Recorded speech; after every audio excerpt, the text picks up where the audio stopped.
আলহামদুলিল্লাহ।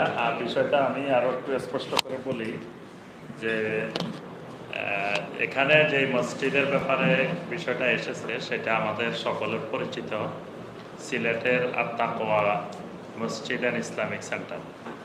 তো আলহামদুলিল্লাহ ওখানে যেই ঈদের দিন একটু বিনোদনের যে ব্যবস্থা করা হয়েছে সেটা মসজিদের ভিতরে করা হয়নি। যে জায়গাটা করা হয়েছে, যারা সিলেট তাকওয়া মসজিদে গিয়েছেন তাদের কাছে স্পষ্ট, কিন্তু যারা যায় নাই কখনো তাদের কাছে অস্পষ্ট এই জন্য যে ওখানে তো নামাজের পাটি বিছানো আছে। তো ওই পাটি দেখে অনেকে মনে করছেন যে এটা মসজিদ, কিন্তু এটা মসজিদ না, মূলত মসজিদ আলাদা। এটা মসজিদের বাহিরে একটা অংশ।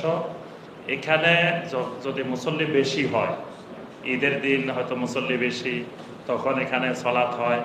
জুমার দিন মুসল্লি বেড়ে যায়, তখন মসজিদের বাহিরে রাস্তা পর্যন্ত ওখানে জায়গা করে দেওয়া হয়। এটা বিশেষ বিশেষ ক্ষেত্রে। আমাদের দেশে যতগুলো ঈদগাহ আছে, বাংলাদেশে যত ঈদগাহ আছে, প্রত্যেক ঈদগাহে দেখবেন ফুটবল খেলা হয়। ঈদের দিন ঈদের নামাজ হয়, সারা বছর কি হয়, খেলাধুলা হয়, ফুটবল খেলা হয়, ক্রিকেট খেলা হয়, সব হয়। তাহলে আপনার এটা নিয়ে কিন্তু আমাদের দেশের কোনো আলেমের কারো ফতোয়া আমরা লক্ষ্য করি না। বাংলাদেশের অসংখ্য জায়গা আছে, হ্যাঁ, একই জায়গায় ঈদের নামাজও হয়, একই জায়গায় গান বাজনার অনুষ্ঠানও হয়, যাত্রা, তারপরে যে মেলা, ওই জায়গায় আবার ঈদের নামাজও হয়। কিন্তু এটা নিয়ে আমরা কোনো ফতোয়া আজ পর্যন্ত বাংলাদেশের ওলামায়ে কেরামদের থেকে লক্ষ্য করি না। কিন্তু সিলেট আর তাকওয়া মসজিদ হওয়ার কারণে তাকওয়া মসজিদের প্রতি অনেক কিছু ভাইদের বিদ্বেষ, আগে থেকে আক্রোশ বিদ্বেষ আছে। তারা এই কারণে এটা নিয়ে বেশি বাড়াবাড়ি করতেছে। এখানে যে জায়গাটায় যে খেলার ফুটবল দেখানো হচ্ছে বা ভিডিও দেখছে তারা, সেটা মসজিদের ভিতরে না, সেটা মসজিদের বাইরে। তো মসজিদের বাইরে তো এটা হইতেই পারে।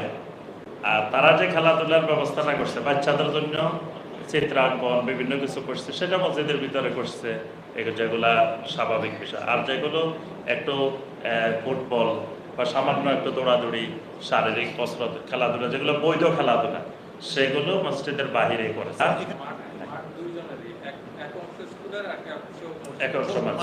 এটা তো মাঠে। সুতরাং ঈদের দিন এই বিনোদনের, হালাল বিনোদনের ব্যবস্থা করা, এটা সম্পূর্ণ শরিয়া সম্মত। যেটা আমরা দেখি নবী সাল্লাল্লাহু আলাইহি ওয়াসাল্লামের মসজিদের ভিতরেও কিন্তু খেলাধুলার ব্যবস্থা হয়েছে। আমরা মসজিদের ভিতরেও বাইরের থেকে যখন হাবশা থেকে কিছু লোকেরা আসছিলেন, হাবশার লোকেরা কিছু খেলাধুলা জানতেন যেগুলা মদিনার লোকেরা জানতো না। লাঠি খেলা দেখছেন? লাঠি খেলা, লাঠি খেলা আছে না আমাদের বাংলাদেশে, কুষ্টিয়ার দিকে এটার ভালো। আমরা কুষ্টিয়া গিয়ে দেখছি লাঠি খেলা। আমাদের ইউনিভার্সিটিতে মাঝে মাঝে বিভিন্ন অনুষ্ঠানে লাঠি খেলার জন্য লোক ভাড়া করে আনা হইতো কুষ্টিয়ার বিভিন্ন এলাকা থেকে। তো এই যে খেলাগুলা, এটা হাবশাতে ছিল, মদিনাতে ছিল না। তো ওখানকার হাবশিরা যখন আসছে তখন এটা মসজিদের ভিতরে এই খেলাটার ব্যবস্থা করা হয়েছে। নবী সাল্লাল্লাহু আলাইহি ওয়াসাল্লাম দেখতেছিলেন, আম্মা জান আয়েশা নবী সাল্লাল্লাহু আলাইহি ওয়াসাল্লামের পিঠের উপরে, কাঁধের উপরে বর্দি দেখছেন যে ওই পুরুষেরা খেলতেছে। এই খেলাটা কিন্তু মসজিদের ভিতরেই ছিল। তো যাই হোক, ওইটাকে ওলামায়ে কেরাম বলছেন যে এটা বিশেষ ক্ষেত্রে নবী সাল্লাল্লাহু আলাইহি ওয়াসাল্লাম তখন মসজিদের বাইরে হয়তো এরকম ব্যবস্থা ছিল না, অনুমতি দিয়েছেন। আমভাবে ওলামায়ে কেরামের মত হলো, শরিয়ার মত হলো যে মসজিদের ভিতরে এগুলো করা যাবে না, মসজিদের বাহিরে যে কোনো জায়গায়, মাঠে, ঈদগাহে হইতে পারে, কোনো অসুবিধা নেই। আল্লাহু আ'লাম বিস-সাওয়াব।